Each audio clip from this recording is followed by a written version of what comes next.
This is the one you've known as Jesus the Christ. I would like to say something today about the instruction I gave you in the last message to behave as if you are enlightened as a way of cultivating Christ consciousness. This advice might have surprised you, since it might have seemed like I was suggesting you be inauthentic and pretend to feel other than the way you do. What is authenticity anyway? Is it authentic to rant and rave when you don't like something? Or is it authentic to restrain yourself from such expressions? I'm not suggesting you pretend to feel other than the way you do, that you act happy, for instance, when you feel unhappy, although that isn't bad advice. I'm suggesting you realize that your feelings are the feelings of your egoic self, not your authentic true self. Your feelings do not represent your authentic self, but the egoic self, the false self, the primitive side of humanity. So much lip service is given to honoring feelings, but what are you honoring when you do that? Your feelings come from the primitive side of yourself. As such, they must be accepted as part of your humanity, but they don't need to be honored. Your feelings don't deserve your respect. This is a misunderstanding on the part of so many, including psychotherapists, who think they're doing their clients a favor by teaching them to honor their feelings, while ignoring the strong, courageous, patient, rational side of themselves, their true self, which does deserve honoring. Let us encourage people to find their strength, courage, integrity, kindness, patience, and rationality, not encourage people to express their feelings. Expressing feelings reinforces them and reinforces the stories that uphold those feelings and keeps people identified with the false self.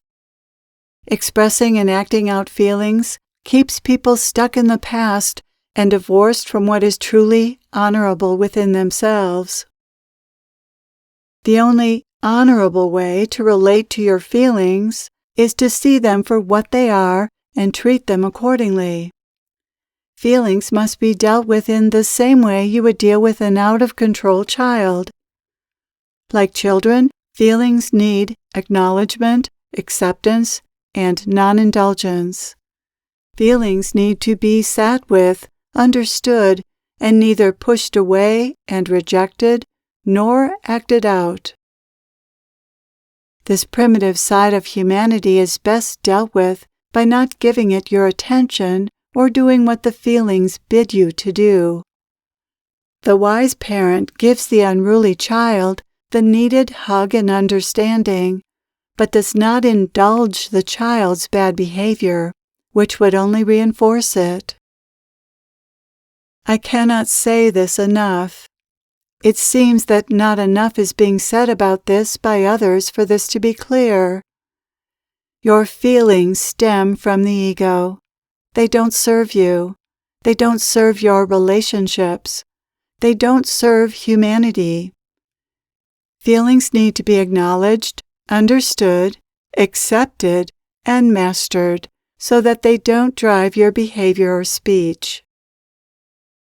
Expressing your feelings and acting them out is not being authentic. It's identifying with and indulging your basest instincts. So what does being authentic look like? It might look like enlightened action or speech, which would be kind, accepting, harmonious, and in the flow. It might also be steadfast, persevering, strong, or courageous. Or it might be someone saying, "I'm doing my best with the anger I'm feeling, but I'm really struggling with it." This is being honest about your state, and such authentic communication about one's feelings puts everyone at ease rather than at war. This would be the test of whether your communications are coming from your authentic self or from the ego. Do they put you and others at ease? If they don't, they're probably coming from the ego, the inauthentic false self.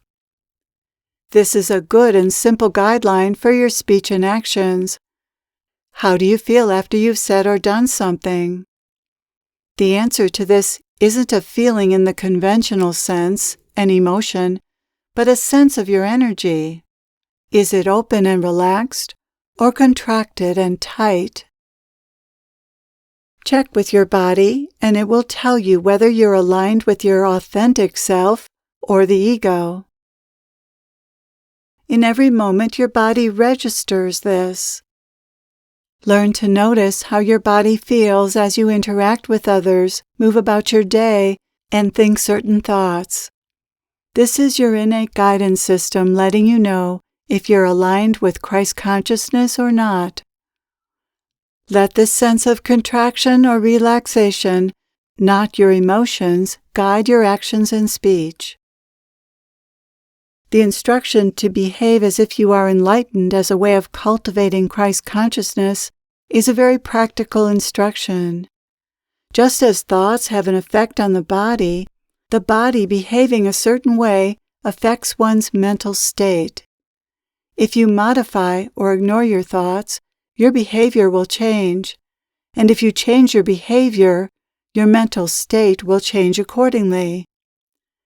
In fact, if you try to change your thoughts without also changing your behavior, you aren't likely to be that successful. The body needs to act in alignment with any new positive thoughts, or these thoughts won't have much of an impact.